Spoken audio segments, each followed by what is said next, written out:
Boa noite, pessoal. Hoje eu e a Gabriela estamos aqui para falar sobre o nosso trabalho que nós desenvolvemos na matéria de Gestão de Pessoas 2, da professora Janaína.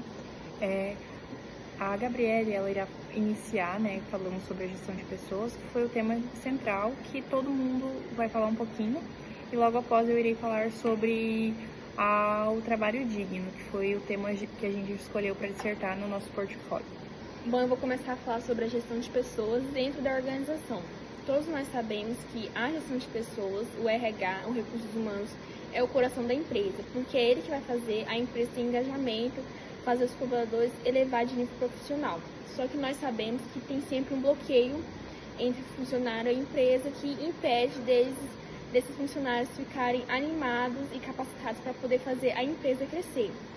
E nisso, a gestão de pessoas, ela sempre oferece formas de atividades para que essa empresa possa crescer junto com funcionários, em bom estado emocional, em bons recursos, que é o que? Formas de engajamento, cursos planejados, estratégias que a empresa pode oferecer para esses funcionários, para essa organização poder elevar de nível, sempre facilitando o comprometimento do funcionário com a empresa, lembrando ele que a empresa crescendo, ele também pode crescer junto com o cenário que eu acabei de explicar. Existem algumas tendências globais que podem fazer moldar essa forma de liderar, que são o uso de Popper analítico para decisões mais estratégicas, a valorização da liderança, a flexibilidade e bem-estar na integração do ESG na gestão de pessoas.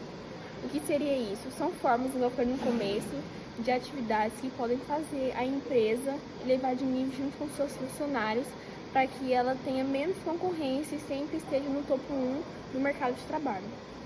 E como no começo da introdução eu expliquei, alguns desafios que a gente pode para poder avançar eles são destacar avaliações de desempenho de feedback, planos de desenvolvimento individual, criação de banco de talentos e fortalecimento da cultura e reconhecimento, porque quando a empresa ela estabelece esse tipo de forma, esse tipo de atividade junto com o funcionário, não é só a empresa que vai poder se fortalecer no mercado de trabalho, mas também junto com o funcionário no seu desenvolvimento pessoal, dentro dos recursos humanos da empresa. E junto com essas tendências que eu acabei de falar, junto com essas atividades que nós podemos estar desenvolvendo, o funcionário ele pode ter mais engajamento, ser mais ativo dentro da empresa, com responsabilidade, porque vai estar favorecendo não só ele, mas também o seu ramo profissional dentro da empresa.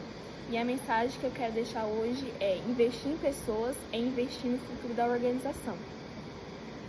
Outro ponto que é muito importante, nós falarmos é sobre o trabalho digno, o direito e o não privilégio dentro das organizações. Como a Gabriele já falou anteriormente, as empresas elas devem investir nos seus colaboradores e dar condições dignas de trabalho, sem favoritismo, sem pular os méritos, Não, eu vou reconhecer essa pessoa por causa que ela é minha amiga. Não, sem esses privilégios.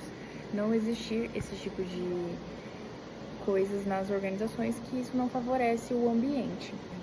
Respeitar o trabalhador é um grande passo para as organizações no quesito de respeitar a dignidade dele, pois esses pontos que eu citei anteriormente, quando eles são rompidos, você está desrespeitando um colaborador, então acaba que isso vai desmotivando ele de trabalhar. E ele perde o sentido de estar ali naquela organização, ele começa a se sentir impotente e isso interfere em muitos outros fatores. Também em questões de dignidade, isso envolve uma remuneração justa, pois a gente não pode colocar um funcionário para exercer um trabalho de técnico se ele não vai ganhar o valor que ele merece por aquele trabalho que ele está desenvolvendo. Ele ter saúde, tanto física quanto mental. Essas são as garantias básicas que a empresa tem que fornecer para esses colaboradores, que isso envolve toda a dignidade dele. Respeitar a jornada de trabalho também é um ponto muito importante, pois muitas empresas elas não têm essa boa prática. São poucas as empresas que elas seguem esse padrão de respeitar o limite de jornada de trabalho. E não ter assédio, Porque também algumas empresas, infelizmente, ainda acontecem esse tipo de ocasião. E para a gente tornar essas expectativas em realidades, as empresas elas devem investir em meios de comunicação onde o colaborador ele possa estar aberto a dar o seu feedback, a colocar, expressar ali sua opinião anonimamente, onde ele vai se sentir seguro em saber que ele está falando e isso não vai trazer algo prejudicial a ele, porque muitas vezes pode acontecer também de uma empresa lançar um forms de pesquisa que ele tem acesso total a saber o que cada colaborador está colocando ali e agir de má fé sobre isso. Então, colocar formas de pesquisas, canais de atendimento, pontos de acolhimento para esses colaboradores já é uma boa iniciativa. Com isso, se a gente valoriza os nossos colaboradores, a gente não está só valorizando o trabalho deles, a gente está valorizando a cultura da empresa.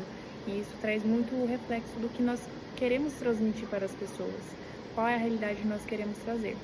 E é isso que nós quisemos trazer aqui hoje. Muito obrigada e boa noite.